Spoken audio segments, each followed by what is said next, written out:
Haleluya. Nah, puji Tuhan, shalom. Bapak Ibu saudaraku yang kekasih di dalam Tuhan Yesus.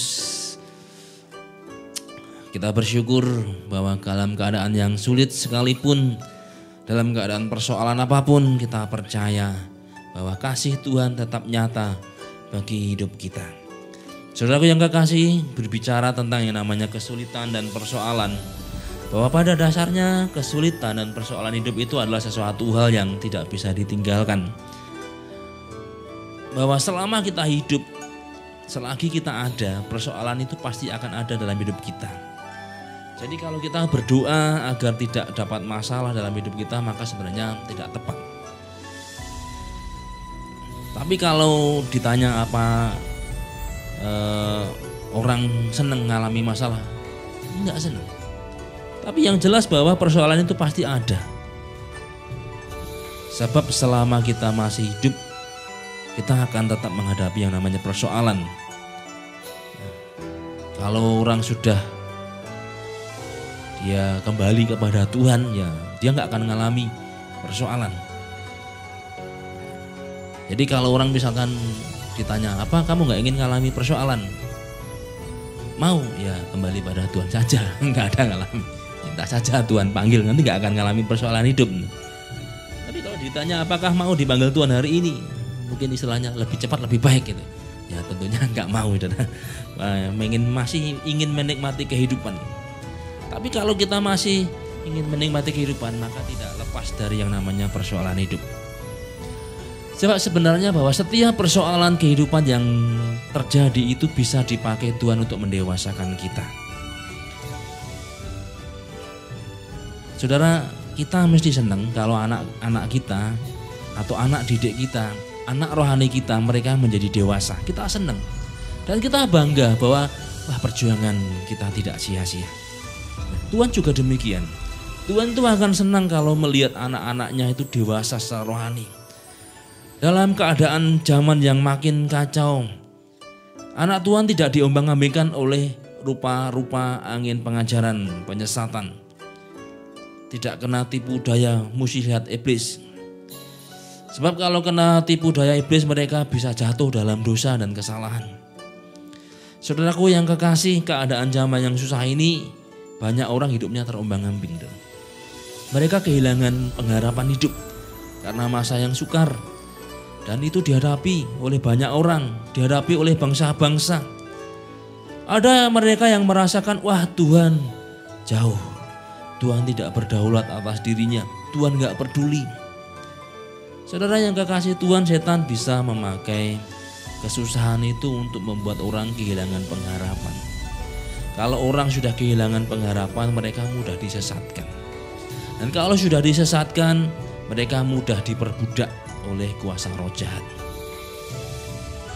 Maka dalam hal ini kita sebagai anak Tuhan mesti mempunyai cara pandang yang benar. Bahwa persoalan yang Tuhan izinkan terjadi itu adalah untuk membentuk kita agar kita jadi kuat. Sama seperti orang yang sekolah, bahwa persoalan hidup itu adalah ujian untuk kenaikan level. Kalau ditanya tentang yang namanya kenaikan level, hampir semua orang itu senang dan ingin mengalami kenaikan level. Dalam orang bekerja, mereka ingin levelnya naik, bisa meningkat levelnya, jabatannya. Tapi semuanya itu kan mesti harus menunjukkan kualitasnya. Dan kualitas itu akan nyata ketika dalam ujian. Orang sekolah pengen naik kelas, maka mesti ada ujian. Mungkin kita berkata, wah ini keadaan susah, sekolah kan gak masuk di rumah. Tapi bukan berarti gak ada ujian. Ujiannya online ya udah. Nah, jadi kalau di ujian di sekolah ada pengawasnya, ya ujian di rumah gak ada yang ngawasi. Membuka buku ya juga bisa sebenarnya. Tapi walaupun tidak ada tatap muka, ujian tetap ada. PAT, penilaian akhir tahun tetap ada. Nah itu untuk menentukan kualitas murid, jadi bisa dibuat scoring. Dari situ kita bisa ngerti levelnya. Oh, si A ini dapat skor sekian, oh peringkatnya sekian. Jadi disitulah levelnya akan kelihatan. Jadi untuk mengerti level seseorang maka akan ada ujian bagi orang tersebut. Juga dalam permainan game, orang bermain game itu ada level demi level. Entah itu game balap, entah itu game-game yang lain, misalkan di situ ada level demi level, dan setiap level ketika orang berhasil naik levelnya, misalkan game balap mobil, maka kalau dia sudah naik levelnya maka akan didapat atau dia bisa mengupdate mobil yang dia pakai, bisa mempunyai mobil ya, walaupun dalam game itu ada mesin Lamborghini, ada Ferrari yang tadinya mungkin hanya kelas-kelas mobil Mini Cooper atau mungkin Lancer Evolution gitu. Tapi seiring dengan levelnya naik, jenis mobilnya juga akan meningkat. Itu dalam dunia maya. Dalam dunia kehidupan yang realita juga demikian. Kenaikan level itu harus melewati yang namanya ujian demi ujian. Dan kita tahu ujian itu tidak menyenangkan.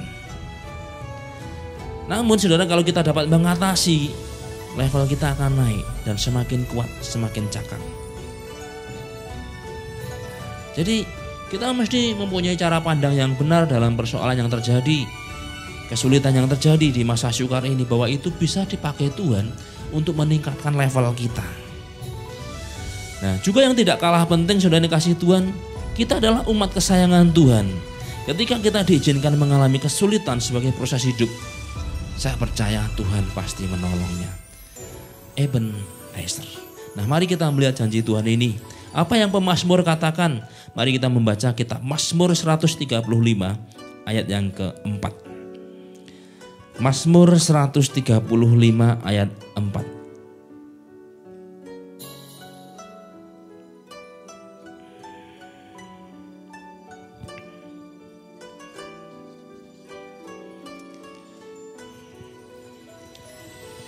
Mazmur 135 ayat 4, saya bacakan firman Tuhan demikian. Sebab Tuhan telah memilih Yakub baginya, Israel menjadi milik kesayangannya. Saudaraku, kekasih Tuhan, ayat ini berkata Tuhan telah memilih Yakub, Tuhan telah memilih Israel. Dan ketika kita menjadi milik Kristus sebagai orang percaya, maka kita disebut Israel rohani. Rasul Paulus mengatakan, kamu yang dahulu jauh sudah menjadi dekat. Kamu yang dahulu bukan umat sekarang sudah menjadi umat. Kita adalah Israel rohani.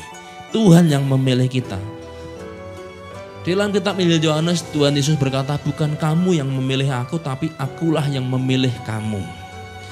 Saudara, kita dipilih oleh Tuhan. Dan berbicara tentang yang namanya memilih, maka memilih itu sebenarnya orang mencari kualitas. Kalau kita dicari kualitas kita, saudara, apa sih manusia itu? Kita mengatakan manusia itu seperti debu, seperti uap yang sebentar kelihatan lalu lenyap.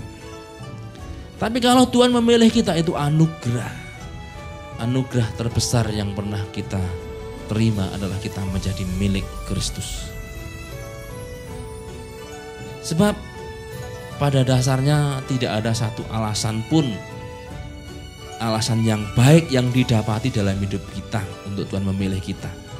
Karena pada dasarnya Alkitab mengatakan bahwa semua manusia sudah jatuh dalam dosa dan kehilangan kemuliaan Allah.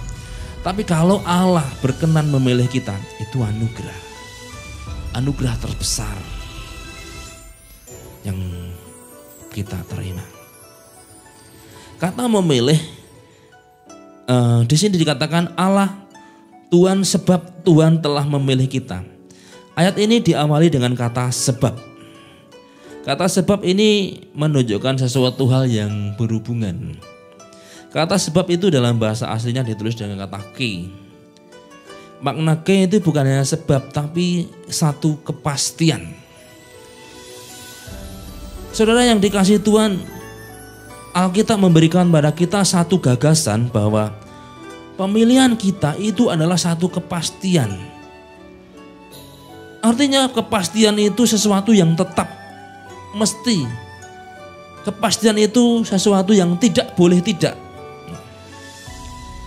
Saudara yang kasih Tuhan, Allah datang pada manusia memberikan sesuatu yang pasti, tidak boleh tidak, sesuatu yang tetap, sesuatu yang nyata.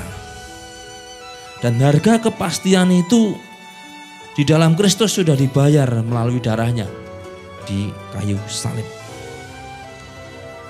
Alkitab menulis sebelum Tuhan Yesus menyerahkan nyawanya, Tuhan berkata, semuanya sudah genap, semuanya sudah selesai. Maka kepastian hidup itu adalah sesuatu yang mutlak bagi orang percaya. Ada kepastian keselamatan, ada kepastian harapan. Hidup kita di dalam Kristus adalah kepastian. Walaupun hari ini keadaan susah, tapi percayalah bahwa di dalam Kristus ada kepastian pengharapan. Mari kita membaca apa yang Alkitab katakan tentang kepastian pengharapan ini. Kitab Ibrani pasal 6 ayat 19. Ibrani pasal 6 ayat 19. Saya bacakan dalam versi mudah dibaca. Kita akan mengerti apa yang Alkitab katakan di sini. Ibrani 6 ayat 19 tentang kepastian pengharapan itu. Kita mempunyai harapan itu, dan itu seperti sebuah jangkar. Pengharapan itu kuat dan pasti, serta menjaga keselamatan jiwa kita. Pengharapan itu ada di tempat yang maha kudus, di balik tirai, di surga. Saudara yang kasih Tuhan, dikatakan di sini bahwa pengharapan itu kuat dan pasti. Di dalam Kristus kita punya pengharapan yang pasti, saudara. Walaupun hari ini keadaan susah, tapi mari kita bersyukur bahwa kita punya pengharapan, dan pengharapan kita itu kuat, dan pengharapan kita itu pasti. Sebab pengharapan itu dilabuhkan di balik tirai, yaitu di surga. Pengharapan itu seperti jangkar. Jangkar kalau dilabuhkan maka kapal itu tidak akan bergeser. Demikian juga dengan pengharapan kita di dalam Kristus tidak akan bergeser. Artinya kita tetap dapat memegang pengharapan itu. Pengharapan itu gak akan hanyut. Kapal kalau dia ada di laut, ketika dia bersandar maka jangkar akan dilabuhkan. Tapi kalau gak dilabuhkan saudara oleh gelombang air, kapal itu bisa bergeser, berpindah. Tapi ketika jangkar itu dilabuhkan maka kapal itu tidak akan bergeser. Demikian juga dengan pengharapan kita. Pengharapan kita walaupun keadaan gelombang dunia penuh dengan kesulitan, pengharapan kita nggak akan bergeser. Artinya kita tetap dapat memegang pengharapan kita. Sebab sudah dilabuhkan, dan dilabuhkannya bukan di dunia. Dilabuhkannya adalah di surga. Dan kita tahu siapakah yang memegang kunci kerajaan surga. Tuhan berkata, kepadaku sudah diberikan segala kuasa atas surga dan bumi dan di bawah bumi. Dan ketika kita tahu bahwa pengharapan kita dilabuhkan itu di surga, maka kita dapat memegang dengan teguh, dengan yakin. Di dalam Kristus ada jaminan, harapan kita tidak akan sia-sia. Di dalam Kristus ada kepastian, bukan semoga. Sebab Tuhan telah memilih kita. Kata sebab di sini memberikan kepada kita satu pengajaran. Ada kepastian di dalam Kristus. Kenapa? Karena pengharapan kita dilabuhkannya bukan di dunia, tapi di surga. Di surga itu tetap. Langit dan bumi akan lenyap, tapi firman Tuhan tinggal tetap.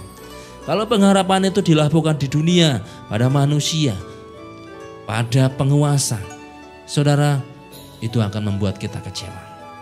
Tapi kalau pengharapan itu dilabuhkannya di dalam Kristus, dan kita tahu di mana Kristus ada, Dia bertahta di surga, maka pengharapan kita yang dilabuhkan di surga itu adalah tidak sia-sia. Pengharapan di dalam Kristus itu kepastian, bukan semoga.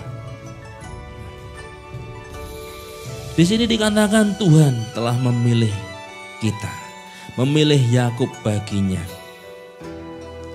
Memilih itu artinya menentukan atau mengambil sesuatu yang dianggap sesuai dengan kesukaan. Itu artinya memilih. Kalau saya memilih sesuatu barang di etalase, di satu swalayan, supermarket, maka saya akan memilih yang saya anggap sesuai dan yang saya suka. Mungkin macamnya banyak, saudara. Kalau misalkan saya mau membeli ada kulkas misalkan. Nah, di toko elektronik itu ada bermacam-macam kulkas. Ada kulkas 1 pintu, ada kulkas 2 pintu. Dan saya memilih kulkas yang misalkan, saya ingin kulkas yang 2 pintu. Ada bermacam-macam merek lagi, ada Samsung, ada merek Aqua, ada merek mungkin Polytron dan sebagainya. Saya suka merek ini, Samsung misalkan. Saya akan beli yang Samsung. Jadi orang memilih itu, dia akan menentukan atau mengambil sesuatu yang dia anggap sesuai dengan yang dia suka. Nah, kalau Tuhan memilih kita, maka sebenarnya Tuhan itu suka dengan kita. Padahal kalau kita perhatikan, saudara, Alkitab mengatakan bahwa semua manusia sudah jatuh dalam dosa dan kehilangan kemuliaan Allah. Tapi kalau Allah memilih kita, itu anugerah. Kenapa? Karena Allah suka dengan kita. Saudara yang dikasih Tuhan, dalam realitanya, orang kalau dia sudah suka, maka orang itu akan mau berkorban untuk memiliki apa yang dia suka. Walaupun mungkin berharga mahal, dia akan rela keluarkan kocek untuk mendapatkan apa yang dia suka. Kadang di berita-berita online gitu kadang muncul di entah itu Google Chrome atau yang lain itu. Ada seorang artis, dia suka dengan mobilnya si A, dia tawar. Salah satu yang pernah beberapa waktu kemarin muncul itu, kalau zaman dahulu kita sekolah itu ada sinetron namanya Sidul Anak Sekolahan ya. Dan beberapa kali ditayangkan lagi di stasiun televisi swasta. Satu sinetron yang mungkin orang katakan cukup legendaris karena natural gitu. Bukan seperti sinetron yang sekarang-sekarang ini. Dan di sini saudara ada satu alat transportasi yang sudah kuno. Dan mobil itu menurut literatur sebenarnya dibuat tahun 1950 sekian. Jadi mobil itu sebenarnya sudah tidak layak pakai. Tapi kalau untuk keperluan sinetron beberapa dimodifikasi, dibenahi gitu. Jadi oplet yang sudah sebenarnya nggak bisa jalan pun hari itu bisa jalan. Nah, ada seorang ketika melihat oplet tua itu kemudian ditawar dan penawarannya itu mau, kalau enggak salah itu setara dengan 1 unit mobil Rolls Royce. Saudara bisa bayangkan mobil kuno tua sekali itu mau ditawar harganya sama dengan 1 unit mobil Rolls Royce. Kenapa? Karena orang itu suka. Nah, ketika dia suka, maka dia mau keluarkan duit yang jumlah yang besar. Karena suka, maka dia mau korban. Nah, Tuhan tuh suka dengan kita. Tuhan memilih kita karena Tuhan suka dengan kita. Maka Tuhan tahu mau korban. Pengorbanan yang terbesar itu sudah dinyatakan di kayu salib. Ketika Tuhan suka dengan kita orang berdosa, maka Tuhan kemudian menebus kita. Tuhan bahkan berikan nyawanya bagi kita. Darahnya dicurahkan bagi kita. Kenapa? Karena Tuhan suka dengan kita. Nah, kalau sampai darahnya sendiri pun diberikan, apalagi ketika dalam masa sukar ini, saudara yang dikasih Tuhan. Keadaan memang sulit dialami oleh semua bangsa. Tapi percayalah bahwa Tuhan suka dengan kita. Dan orang yang suka itu mesti mau berkorban. Suka dengan barang saja dia mau korban, apalagi Tuhan kita jauh lebih lagi. Tuhan mau berkorban bagi kita, nyawanya saja dia berikan, apalagi ketika dalam masa sukar, ada yang sulit seperti ini. Satu perkara yang sangat mudah bagi Tuhan untuk memberkati kita. Maka Jangan pernah kita takut. Jangan pernah kita khawatir. Karena Tuhan suka dengan kita, anak-anaknya. Tuhan sudah memilih kita. Maka segala kebaikan Tuhan itu akan dapat kita rasakan dalam hidup kita. Kenapa? Karena Tuhan sudah memilih kita. Tapi saudara, konsekuensinya adalah mari kita hidup sebagai orang yang terpilih. Orang yang dipilih Tuhan. Karena kita adalah orang yang sudah dipilih, mari kita tunjukkan gaya hidup sebagai orang yang dipilih. Nah, bagaimana gaya hidup orang dipilih itu? Mari kita membaca kitab Efesus pasal yang pertama, ayat yang keempat. Efesus 1 ayat keempat.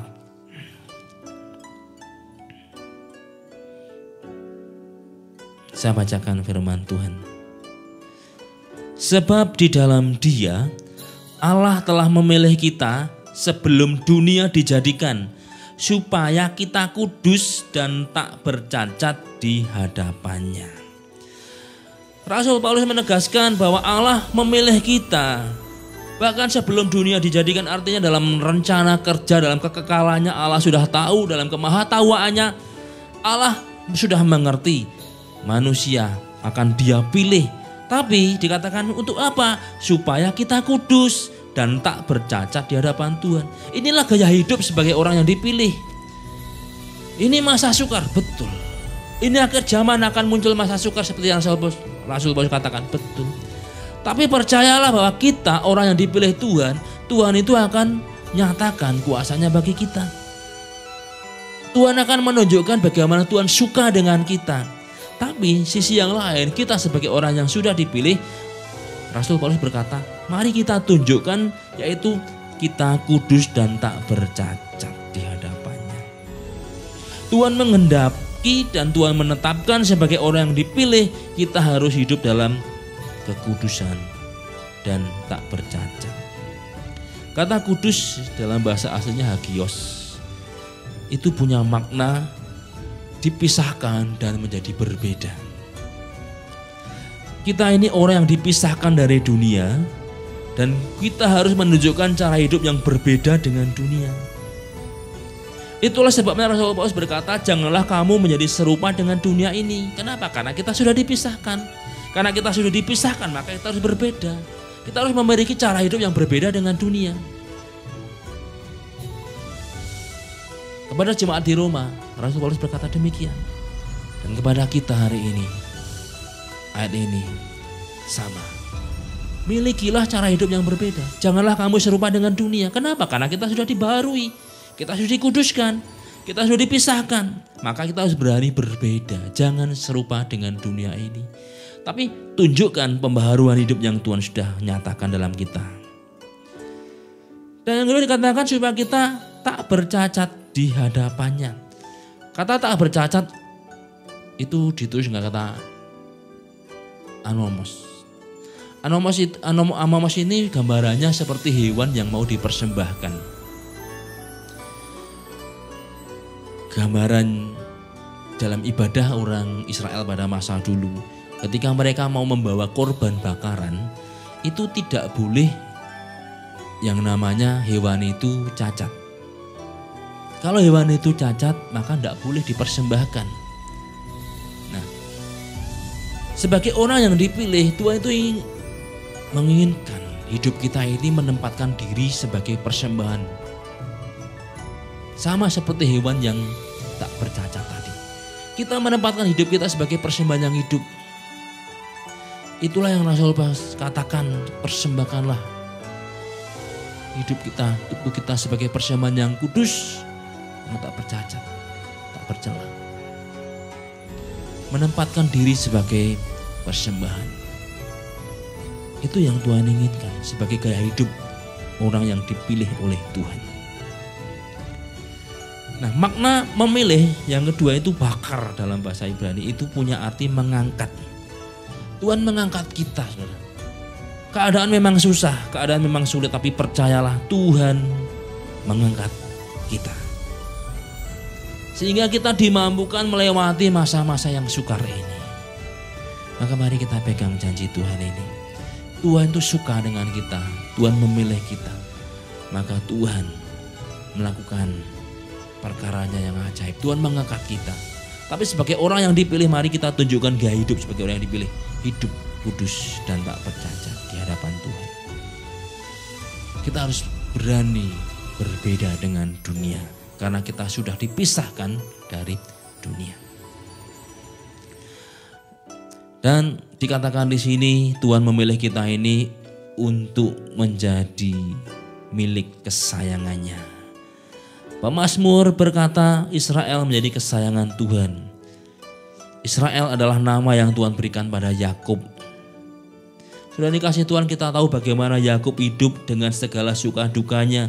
Sekalipun Yakub mengalami masa-masa yang susah, tapi Tuhan membawa Yakub ke tempat yang mulia. Sebelum Yakub kembali ke tanah Kanaan, ketika dia akan menyeberang sungai Yabok, dia bertemu dengan panglima bala tentara Tuhan dan dia bergelut di situ, bergulat di situ. Sampai fajar menyingsing, Yakub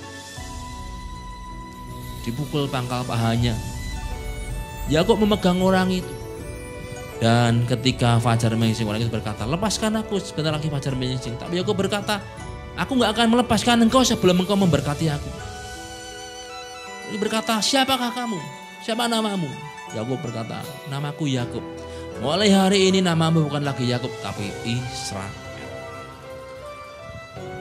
Dan nama anak-anak Yakub adalah menjadi nama suku-suku Israel. Saudara yang dikasihi Tuhan, Rasul Paulus mengatakan kita di dalam Kristus menjadi Israel rohani, menjadi umat kerajaannya. Kalau Tuhan mengatakan Yakub menjadi milik kesayangannya, Israel kesayangannya, maka kita pun adalah milik kesayangan Tuhan. Sama seperti orang mempunyai harta yang disayangi, maka apa yang dia sayangi itu akan dipelihara, diperhatikan.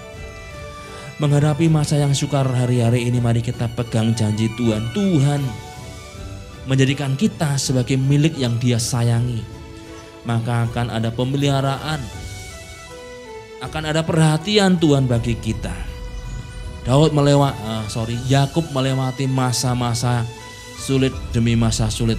Tapi semua itu ternyata membawa Yakub semakin mengenal Tuhan. Dan kita melihat kesukaran demi kesukaran yang Yakub alami justru membuat dia semakin diberkati. Hari ini banyak orang mengalami masa yang sulit, saudara. Tapi mari kita pegang, kita ini Israel rohani. Israel itu siapa? Yakub. Yakub itu mengalami masa yang sukar, tapi di situ justru dia mengalami, justru semakin diberkati. Hari ini ketika Tuhan izinkan kita memasuki masa-masa yang sukar, percayalah ini justru membawa kita semakin menikmati berkat Tuhan dan menjadi berkat. Maka mari kita pegang janji Tuhan. Tuhan pasti menolong kita karena kita adalah harta kesayangan Tuhan. Kita adalah milik kesayangan Tuhan. Maka perhatian dan pemeliharaan Tuhan akan nyata atas kita.